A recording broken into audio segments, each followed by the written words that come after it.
Assalamualaikum warahmatullahi wabarakatuh.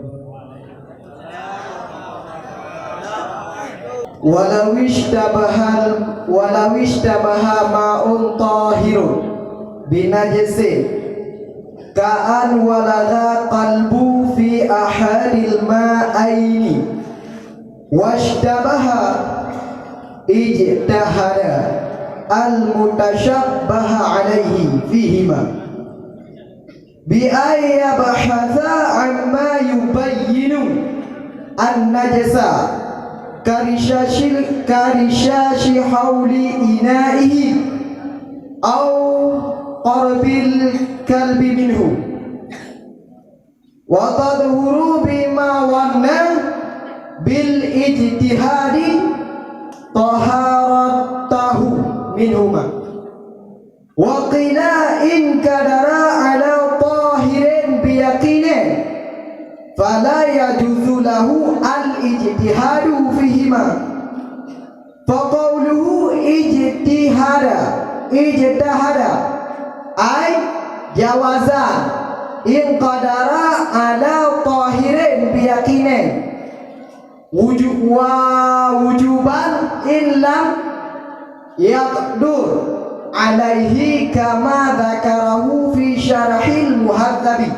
Dan jikalau serupalah yang suci bangun serupa dengan sebab menajis, contoh seperti bahawa ijilat oleh asing pad teman ijilat pada salah sabuh dua buah bejana, dan serupa ianya niscaya ijtihad yang seorang akan mustabah alaih pajitihad fihima pada keduanya dua bohoi kiban surah dengan bahwa iselidiki ianya seorang pane demai selidiki nibak barang-barang yang ipenyata ianya seorang akan menajis.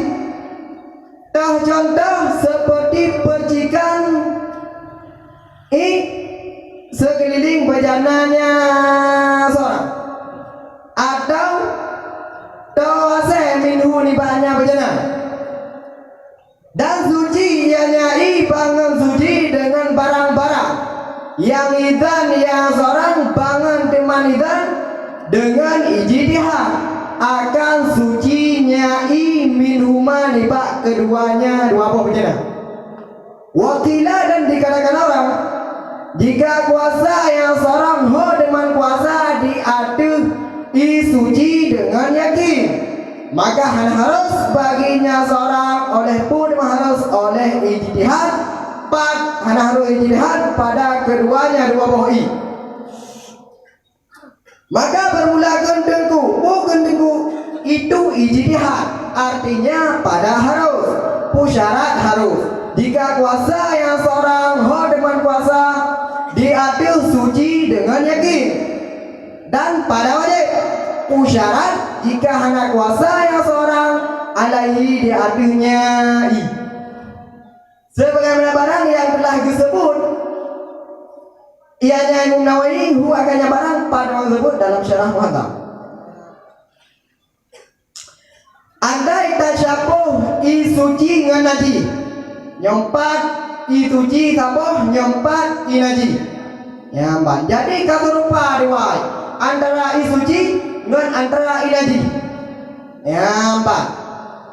Menajis dengan sebab ilih dia bak salah sabuh dua buah bejana nyompat sabuh bejana.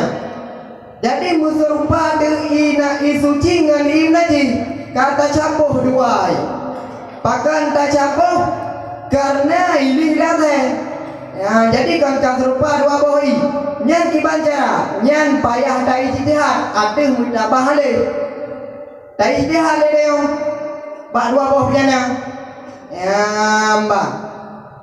Kiban surah dai ijtihad berarti surah dai ijtihad tak selidiki le tanya dah yang menajis daripada dua buah bejananya. Nah, lagi contoh berarti Incit berarti percikan air pak bejana. Percikan ini berarti naik tu ni ate. Atau kemudian naik ke ate berarti bahasa sabah dua buah bejananya.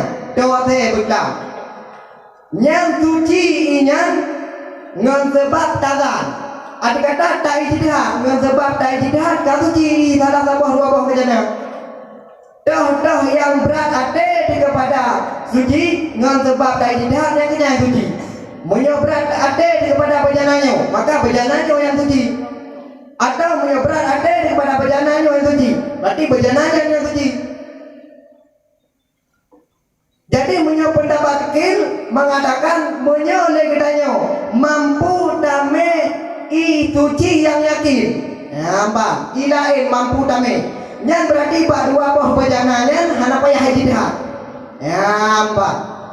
Maka tunggu ijtihad ikut ijtihada nyana dua buah perdi yang pertama harus ijtihad pu syarat menyolek daya kuasa damai dengan yakin berarti na yakin lain bro nyanjir dari ijtihad mampu dengan tapi datang itu yang lain nyanjir ijtihad dan perdi yang kedua wajib ijtihad pada dua buah ini syarat menyolek daya hana mampu damai itu yakin lain.